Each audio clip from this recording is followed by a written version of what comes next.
15 फरवरी 1983 की रात थी। आसाम के नंगाब जिले के थाने के एक अफसर जहीरुद्दीन अहमद वायरलेस पर एक संदेश देते हैं। आवाज में बेचैनी थी, शब्दों में डर था। उन्होंने ऊपर खबर दी कि निल्ली और उसके आसपास के इलाकों में हालात बिगड़ रहे हैं। बड़ी संख्या में लोग इकट्ठा हो रहे हैं, उनके पास हथियार हैं और माहौल बहुत तनावपूर्ण है। उन्होंने ये भी बताया कि अल्पसंख्यक समुदाय के लोगों में दहशत फैल चुकी है और किसी भी वक्त हमला हो सकता है। उन्होंने साफ कहा, फौरन कार्रवाई की जाए। लेकिन इस चेतावनी पर कोई हलचल नहीं हुई, कोई गाड़ी नहीं भेजी गई, कोई फोर्स नहीं पहुंची। ये संदेश वहीं कहीं रेडियो की तरंगों में गुम हो गया, जैसे कोई चाहता ही ना हो कि वो सुना जाए। 3 दिन बाद 18 फरवरी 1983 की सुबह जो डर जहीरुद्दीन ने महसूस किया, हकीकत बन चुका था। सुबह होते होते निल्ली और उसके आसपास के 13 गांवों को चारों तरफ से भीड़ ने घेर लिया था। उनके हाथों में लाठियां, भाले, तलवारें और कुछ के पास बंदूकें भी थी। आंखों में नफरत, मुंह से निकल रहे थे नारे। भीड़ को देखकर ज्यादातर लोगों को अपने घरों से बाहर नहीं निकल पाए, दरवाजे बंद कर दिए, छिप गए। कुछ बच्चों को लेकर भागे, कुछ ने नदी की तरफ दौड़ लगाई, लेकिन कोई जगह सुरक्षित नहीं थी। 6 घंटे तक मौत ने पूरे इलाके को जकड़ रखा था। खेतों में लाशें बिखरी पड़ी थी, घर जलकर राख हो चुके थे और हवा में सिर्फ धुआं और चीखें थी। कई लोग भागते भागते नदी में कूद गए। दोपहर तक निल्ली का पूरा इलाका एक कब्रिस्तान बन चुका था। सरकारी आंकड़े कहते हैं करीब 3000 लोग मारे गए, लेकिन असली संख्या इससे कहीं ज्यादा बताई जाती है, 10,000 के करीब। मरे हुए ज्यादातर बंगाली मुसलमान थे जो कई साल से वहीं बसे हुए थे। और आपके मन में अब सवाल आ रहा होगा, आज ये स्टोरी हम क्यों सुना रहे हैं, इसके पीछे क्या कारण है। असम के मुख्यमंत्री हेमंता बिस्वा शर्मा का ऐलान है, जिसमें कहा गया कि इस नरसंहार की जांच के लिए बने तिवारी आयोग की रिपोर्ट को अब विधानसभा में पेश किया जाएगा, जिस पर अब त्रिभुवन प्रसाद तिवारी ने साइन कर दिया है। सवाल यह है, आखिर इतने सालों बाद क्यों? और सबसे बड़ा सवाल, जांच आयोग के अध्यक्ष रिटायर्ड IAS अफसर त्रिभुवन प्रसाद तिवारी ने इस रिपोर्ट पर पहले साइन क्यों नहीं किए? क्या वजह थी कि 4 दशक तक अलग अलग सरकारों ने इस रिपोर्ट पर दबा के रखा, और जब असम में विधानसभा चुनाव बस कुछ ही महीने दूर है तो अचानक इस रिपोर्ट को पेश करने की बात क्यों हो रही? क्या ये इंसाफ की कोशिश है या फिर एक सियासी चाल? निल्ली का कत्लेआम किसी एक दिन की घटना नहीं थी। जो आग 18 फरवरी 1983 की सुबह भड़की थी, उसकी चिंगारी कई साल पहले लगाई जा चुकी थी। कहानी शुरू होती है साल 1979 से, जब आसाम में एक नारा गूंजा था, विदेशियों को बाहर निकालो। असम मूवमेंट की शुरुआत इसी मांग से हुई थी। कहा गया कि बांग्लादेश से लाखों अप्रवासी आसाम में घुस आएंगे और अब वे वहां की जमीन, नौकरी और उसकी संस्कृति पर कब्जा कर रहे हैं। जैसे जैसे नारा फैलता गया, समाज में दरार गहरी होती है। असम में रह रहे बंगाली मूल के मुसलमानों को सख्त नजर से देखा जाने लगा। कोई ये साबित नहीं कर पा रहा था कि कौन असली और आसामी है और कौन बांग्लादेशी, लेकिन आरोप सब पर था। चुनावी रजिस्टर से लेकर राशन कार्ड तक हर जगह एक सवाल गूंज रहा था, ये लोग हमारे हैं या बाहर से आए? एक तरफ आसामी संगठनों का आंदोलन तेज होता गया, दूसरी तरफ अल्पसंख्यक समुदाय में डर फैलता चला गया। दोनों तरफ शक, अफवाहें और प्रचार शुरू हो गए। साल 1983 में असम में चुनाव होने थे। ऑल असम स्टूडेंट यूनियन यानी आसू, AAGSP जैसे संगठनों ने सरकार को साफ चेतावनी दी कि पहले वोटर लिस्ट से बंगाली बोलने वाले मुसलमानों के नाम हटाए जाएं। लेकिन सरकार ने इस मांग को ठुकरा दिया, जिसके बाद आसू के कई नेता हंगामा करने लगे। जनवरी में हालात और बिगड़ने लगे। आसू के कई शीर्ष नेताओं को गिरफ्तार कर लिया गया। इसके बाद आंदोलन सड़कों पर उतर आया। विरोधी समूहों ने ऐलान किया कि चुनाव हम नहीं मानते। उनका कहना था कि जब तक विदेशी मतदाताओं की पहचान नहीं हो जाती, तब तक कोई लोकतंत्र नहीं हो सकता। जैसे जैसे गुस्सा बढ़ा, विरोध हिंसा में बदल गया। चारों तरफ अराजकता का आलम था। सरकारी रिकॉर्ड बताते हैं कि जनवरी से मार्च 1983 के बीच 545 हमले हुए, 100 से ज्यादा अपहरण हुए। पुलिस को 290 बार फायरिंग करनी पड़ी, लाठीचार्ज करना पड़ा। लेकिन इन सब के बावजूद चुनाव हुए और उसकी छाया ने निल्ली के गांव में 6 घंटे का नरसंहार घटित हुआ। यहाँ एक घटना का खास तौर पर जिक्र करना जरूरी है। निल्ली गांव के नरसंहार से ठीक कुछ दिन पहले बीजेपी प्रेसिडेंट अटल बिहारी वाजपेयी ने इस इलाके का दौरा किया था।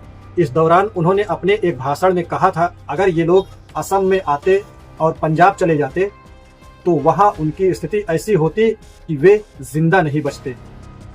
नेताओं की जुबान से निकला हुआ हर शब्द भीड़ को दिशा देता है। वही हुआ।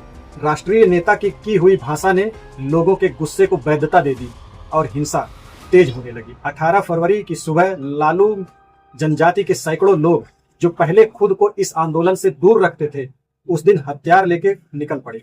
उन्होंने निल्ली और उसके आसपास के 13 गांव को चारों तरफ से घेर लिया, घरों में आग लगाई, खेतों में लोगों का पीछा किया। लगभग 6 घंटे तक चले इस नरसंहार में सब कुछ खत्म सा हो गया। उस समय आसाम में लगभग 1,50,000 सशस्त्र जवान तैनात थे, यानी हर 57 वोटर्स पर एक सैनिक मौजूद था। पूरा आसाम एक लोकतांत्रिक राज्य से ज्यादा एक सैन्य छावनी में बदल चुका था। फिर भी जब निल्ली जल रही थी, कोई सुरक्षा बल वहां नहीं पहुंचा, ना कोई ट्रक आया, ना कोई राइफल चली। क्या ये सिर्फ नाकामी थी या किसी ने जानबूझकर न देखने का फैसला किया? जो बचे उन्होंने बाद में बताया कि हमला अचानक नहीं था। हफ्तों से गांव के आसपास अजनबी लोग दिख रहे थे। पेड़ों के पीछे छिपकर कुछ लोग झुंड बनाकर बैठते थे। रातों में मवेशियों की चोरी, धमकियां और फिर धीरे धीरे गांव को घेरने की रणनीति, सब कुछ पहले से तय था। मगर प्रशासन ने कुछ नहीं किया, जैसे मालूम हो क्या होने वाला है। उसने आगे मोड़ ली। असल में निल्ली का सच सिर्फ उस दिन के खून में नहीं है, उस मानसिकता में है जो धीरे धीरे बनाई गई। सालों तक बाहरी, घुसपैठिया, बांग्लादेशी जैसे शब्द लोगों की जिंदगी का हिस्सा बन चुका था। यही भाषा धीरे धीरे नफरत की जमीन बनी।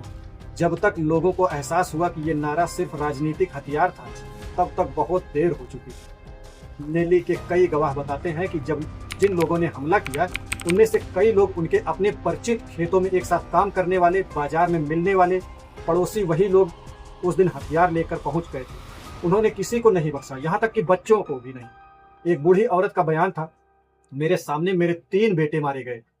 जिसने मारे वो मेरा ही पड़ोसी था, वो रोज नमक मांगने आता था। नरसंहार के बाद 14 जुलाई 1987 को तत्कालीन मुख्यमंत्री हितेश्वर सैकिया ने एक जांच आयोग बनाया, जिसकी अगुवाई रिटायर्ड IAS अफसर त्रिभुवन प्रसाद तिवारी को दी गई। आयोग का काम था यह जानना कि आखिर निल्ली की उस रात कैसे आई और जिम्मेदारी किन पर बनती है।